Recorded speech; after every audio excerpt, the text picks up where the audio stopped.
નમસ્કાર મિત્રો, વિડીયોમાં તમારું સ્વાગત છે। જી હા મિત્રો, અત્યારે હાલના મોટા અને મહત્વના સમાચાર સામે આવી રહ્યા છે। તો મિત્રો, સમાચારમાં વાત કરીએ તો નાસ્તાના પડીકા ખાતા પહેલા ચેતી જજો। રાજકોટ જિલ્લાના જસદણ તાલુકાના આટકોટમાં ચવાણાના પેકેટમાંથી મરેલી ગરોળી નીકળતા ચકચાર મચી ગઈ છે। જે બાદ હવે ફ્રૂટ પેકેટવાળા નાસ્તાની ગુણવત્તા પર સવાલ ઉઠી રહ્યા છે। એક ગ્રાહકે ખરીદેલા ચવાણાના પેકેટમાંથી મરેલી ગરોળી નીકળી હોવાનો ગંભીર આક્ષેપ કર્યો છે।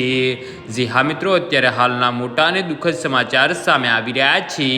મળતી માહિતી મુજબ ગ્રાહકે બજારમાંથી ચવાણાનું પેકેટ ખરીદ્યું હતું। પેકેટ ખોલીને નાસ્તો કરતી વખતે અંદરથી મરેલી ગરોળી જોવા મળતા પરિવારજનો પણ ચોંકી ઉઠ્યા હતા। ગ્રાહકનો દાવો છે કે પેકેટની અંદર પહેલેથી જ ગરોળી હાજર હતી, જેના કારણે ખાદ્ય પદાર્થની ગુણવત્તા અને સુરક્ષા અંગે ગંભીર સવાલો ઊભા થયા છે।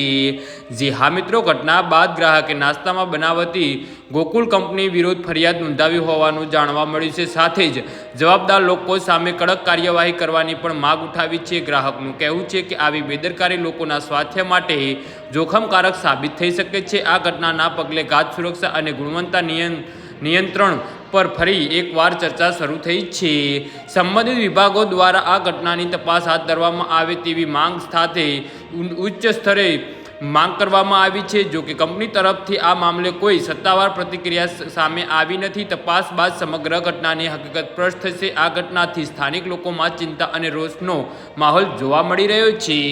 જી હા મિત્રો, તો આના વિશે તમારું શું કહેવું છે તો નીચે અમારી કમેન્ટ બોક્સમાં જરૂરથી જણાવજો અને અમારી યુટ્યુબ ચેનલને સબસ્ક્રાઈબ કરવાની ભૂલતા નહીં। ધન્યવાદ।